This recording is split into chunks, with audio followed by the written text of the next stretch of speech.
Have a little beauty. Yeah, so a lot of people are asking me, should I fast?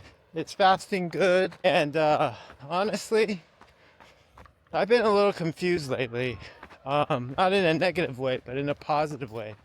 Because I listened to Dr. Valter Longo, who's one of the head people over at USC in gerontology, and he's been spending about 30 years of his life studying fasting. And he's been advocating for people to not skip breakfast because his science leads him to believe that we do need to eat every day, especially breakfast, to maintain proper nutrients in our body so that we're not deprived of certain nutrients. Isn't this beautiful? His whole point is you don't need to eat that much to maintain good health, and you just need to have the correct balance of carbohydrates, which he thinks is essential, followed by protein and then fats. But a majority of your food intake should really be based off of carbohydrates and not protein or, of course, not fat. And the reason for that is protein drives IGF-1, which allows you to grow, but growth is at the cost of potential increase in tumors being grown as well. So kind of like a double-edged sword. On one hand, you're growing. On the other hand, you're also growing tumors. So easy on the protein, good on the carbs, but generous on good carbs, whole food carbs, right? We all know that good carbs include whole foods like plants, beans, legumes, nuts, seeds, oils, broccoli, leafy vegetables. This is all part of a whole food plant-based whole food model, or whole food plant-based model, where you're also going to be able to get the necessary fats and the necessary proteins in your entire diet, and the carbs from vegetables and fruits, right? A lot of people, may not realize that when you're eating broccoli, it's a carb, right? So there's a lot of beneficial things that come with eating a whole food plant-based diet. I'm nothing good to look at, but this little hike is. That's why I'm taking you guys on it.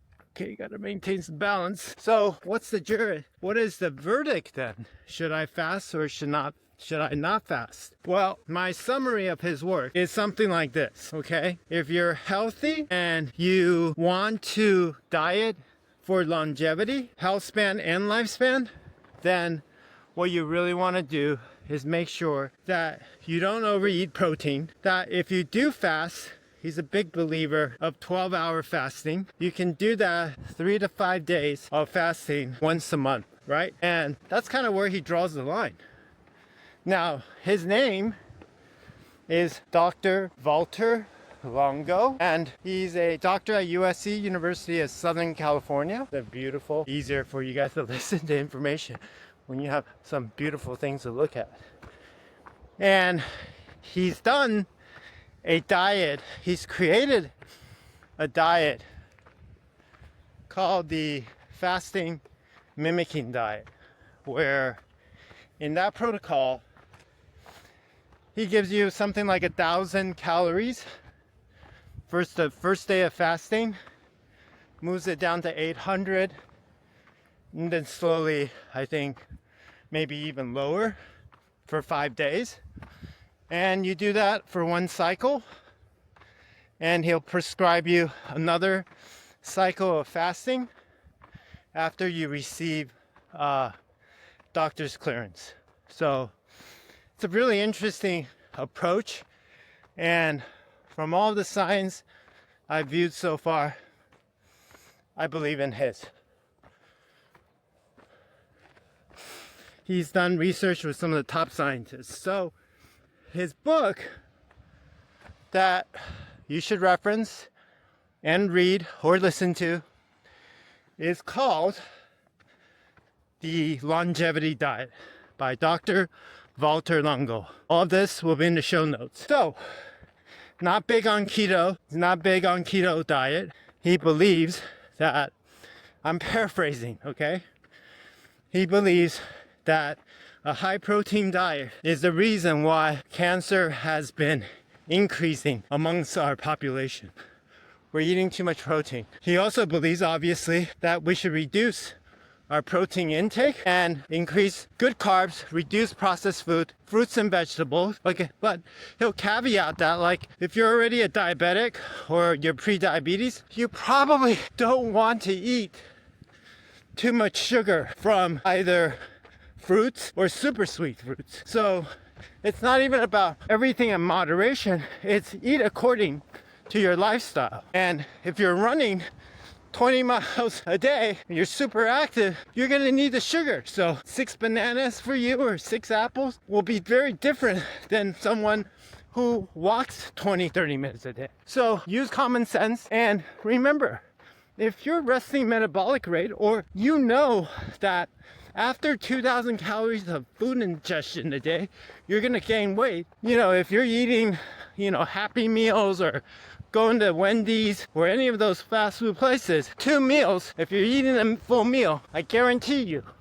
you're over 2,000 calories, okay? So be mindful of what you eat, when you eat. Try to eat within a 12-hour window. Don't eat after 3 to 4 hours before, 2 to 3 hours, I think would be what he says, before you sleep. And when you wake up, 12 hours, eat within 12 hours if you're fasting, or wake up and eat. But this doesn't mean go and have, a Denny's breakfast with steak and eggs. Eat healthy, eat berries, eat food that is from nature, or as close to nature as possible. Avoid processed food, avoid certain dairy, and I believe he's an advocate for either sheep milk, or maybe it's sheep milk, but he's definitely not as big of an advocate for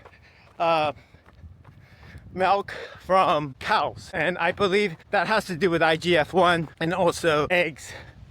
Anything that has dairy in it, he's not a big fan of. He's not against it, he's just not a big fan of it. But he will advocate for us to get our need for amino acid from various fishes that have low mercury, and sometimes, and mainly, from legumes, seeds, and nuts. So that's a wonderful thing for us to kind of gain knowledge on. But yeah, isn't that interesting? So don't fast every day for health. Your body wants food in the morning. If you're healthy and you want to fast, use it sparingly, maybe once a month. But I'm not here to tell you how to do it. I don't think many nutritionists know how, other than the ones that he specifically works with and has spent time coaching. So his name is Dr. Valter Longo. I'm going to put his information in the show notes. And I believe his company name is Prolon. The book is Longevity Diet.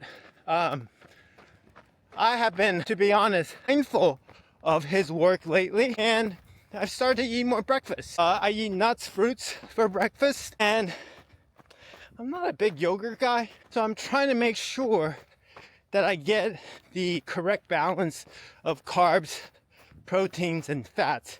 And I'll be shifting a bit more from, I would say, 50% carbs, 50%, 40% protein and fats, to now maybe 70% carbs and 10% protein, 15% protein from animal fats. If that, I'm getting most of my protein from plant-based products, I think, including some fats from nut butter, like peanut butter, etc. And I've been experimenting with ginseng, which has been kind of helpful. So I'll update you guys more on that when I get a bit more in tune with everything. Thanks, guys. Enjoy the rest of this view. Beautiful, and good day, guys.